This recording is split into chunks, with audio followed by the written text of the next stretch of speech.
Bismillahirrahmanirrahim. Alhamdulillahirabbil alamin wassalatu wassalamu ala asrafil anbiya'il mursalin wa ala alihi wa sahbihi ajma'in. Rabbi shrah li sadri wa yassir li amri wa hlul 'uqdatam min lisani yafqahu qawli. Allahumma shalli ala sayidina Muhammad al-Fatih lima ukhliq wal khatim lima sabaq nasiril haqqi bil haqq wal hadi ila siratikal mustaqim wa ala alihi wa sahbihi haqqa qadrihi wa miqdarihil 'azim. Alhamdulillah yang sama-sama kita hormati guru kita bersama Al-Habib Idrus bin Muhammad Al-Idrus, juga para habaib, para hadirin, para asatidz juga yang hadir tempat ini, juga Bapak Kapolsek yang kita hormati. Alhamdulillah kita masih dikasih kesempatan oleh Allah Subhanahu wa taala bisa duduk di majelis yang mulia ini, majelis yang penuh barakah ini. Wa insyaallah keberkahan daripada majelis ini bukan hanya yang hadir saja yang mendapatkan. Wa insyaallah orang-orang yang ada di luar sana, bahkan Surabaya terutama, mendapatkan keberkahan daripada majelis yang kita hadiri ini. Karena disebutkan ba'dus salihin, orang-orang saleh mengatakan bahwasanya tidak tu'agad majalis, tidak diadakan satu majelis yang mana di situ disebut nama Rasulullah sallallahu alaihi wasallam, disebut nama Allah Subhanahu wa taala, kecuali Allah Subhanahu wa taala menurunkan rahmat, dan rahmat ini akan dibentuk oleh Allah Subhanahu wa taala seperti mendung, yang mana mendung tersebut dikirim oleh malaikat, ya, mendung daripada rahmat tadi ini dikirim oleh malaikat dan akan diturunkan di tempat-tempat yang mana di situ kering daripada rahmat Allah Subhanahu wa taala. Makanya ba'dus salihin mengatakan berapa banyak satu daerah yang di situ minus Islam, minus agama, karena barakah majlis yang kita adakan ini tadi itu, rahmat tersebut dikirim oleh Allah taala ke tempat tersebut, maka tempat tersebut menjadi penuh dengan barakah, syariat Islam dilaksanakan, ibadah dilaksanakan, bahkan yang masuk Islam pun juga banyak barokah daripada majelis-majelis yang seperti ini yang kita adakan ini. Wa insyaallah keberkahan daripada majelis ini bisa mengangkat juga bahala pandemi ini bisa terangkat dengan segera, dan terutama ada bahala yang lebih besar daripada pandemi ini para hadirin. Ada penyakit yang lebih bahaya daripada pandemi ini wahai hadirin, ya. Penyakit ini yang menyebabkan turunnya bala tersebut. Apa penyakit yang ada di dalam hati kita? Penyakit benci, penyakit hasud, penyakit kibir, penyakit sombong, merasa diri kita lebih baik, merasa diri kita lebih afdal daripada yang lainnya. Ini penyakit yang seperti ini yang menyebabkan bala turun. Penyakit saling memusuhi, al-baghdha, penyakit ini saling memusuhi, kata Rasul sallallahu alaihi wasallam, dia akan mencukur kebaikan seseorang sebagaimana tukang cukur menghabisi rambut daripada seseorang.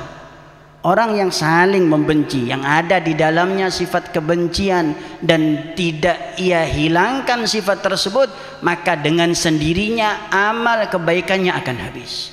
Dan yang paling bahaya adalah mereka inilah penyebab daripada turunnya bala ini. Maka kita minta kepada Allah Subhanahu wa taala semoga penyakit yang seperti ini diangkat oleh Allah Subhanahu wa taala, dan obat penyakit ini tiada lain kecuali kita duduk di majelis taklim yang seperti ini. Duduknya antum di majelis taklim yang seperti ini, antum sadar tidak sadar bahwasanya sedikit demi sedikit kekurangan kita, kejelekan kita, kerusakan hati kita diobati oleh Allah Subhanahu wa taala, asal dengan satu, ya ikhwan, bahasanya duduknya kita di majelis yang seperti ini antum jaga niat antum, ya. Jangan sampai duduk di majelis ini, ya, karena duniawi, ya. Duduk di majelis ini apalagi karena untuk tujuan maksiat. Tujuan maksiat percuma. Ya, jangan sampai semua ikhwan saudara-saudara kita yang duduk di sekitar kita dapat rahmat dari Allah Subhanahu wa taala, tapi kita masuk ke majelis karena salah daripada niat kita nggak dapat apa-apa. Na'udzubillah min dzalik. Keluar dari majelis ini kita nggak dapat apa-apa.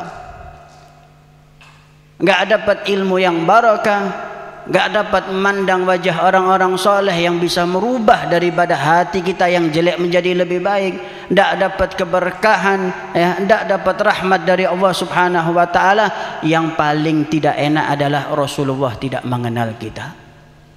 Duduknya antum di majelis taklim ini dikenal sama Nabi Muhammad sallallahu alaihi wasallam, ya. Sadar tidak sadar orang saleh tahu, terutama Rasul sallallahu alaihi wasallam. Rasulullah sallallahu alaihi wasallam tidak akan luput daripada umatnya. Cuman masalahnya bisa enggak semasa hidup kita mempertahankan sebagai umat Nabi Muhammad. Kalau sampai kita keluar dari dunia ini tapi titel umat Nabi Muhammad kita enggak dapatkan, Rasulullah enggak akan kenal dengan kita. Rasulullah enggak kenal dengan kita, ulama siapapun, wali siapapun enggak ada yang bisa menyelamatkan kita.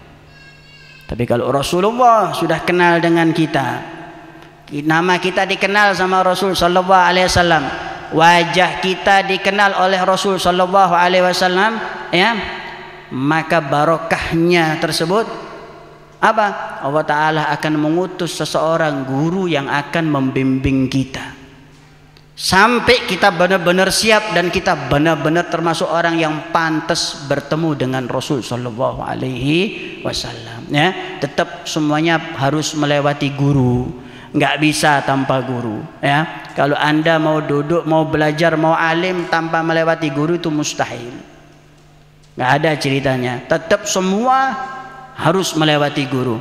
Bahkan saya masih ingat itu cerita daripada tahun kemarin, daripada kedatangan guru mulia di salah satu majelis. Saya mendengarkan bahasanya kalau ada seorang murid yang benar-benar duduk di hadapan syekhnya, di hadapan gurunya, ya, tapi masalahnya satu, gurunya bukan orang soleh, maksudnya orang biasa, ustadz biasa, tapi si murid ini benar-benar sama gurunya, ya, hormat sama gurunya, ta'zim sama gurunya dari hati, bukan hanya sekedar merunduk saja kalau di hadapannya, tapi benar-benar dari hati, hormat ta'zimnya dari hati. Maka kata guru mulia Al-Habib Umar, maka orang tersebut akan dibuka pintunya sampai dekat kepada Allah Subhanahu wa taala, ya, dengan cara Allah Taala akan mengirim satu guru tanpa disadari oleh kedua orang tersebut untuk bisa membuka pintu daripada seorang murid tersebut.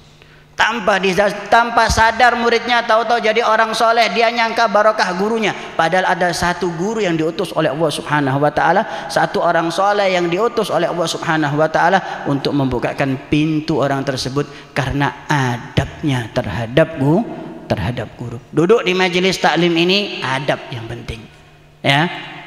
Adab itu terletak di dalam hati, hatinya antum jaga. Jangan suudzon, jangan punya prasangka jelek terhadap siapapun yang ada. Kita nggak tahu. Majelis ini yang hadir di sini, saya Al-Habib Idrus, juga ada para asatid, para kiai. Tapi jujur ya ikhwan, nggak ada yang tahu majelis ini diterima karena siapa. Kita nggak ada yang tahu.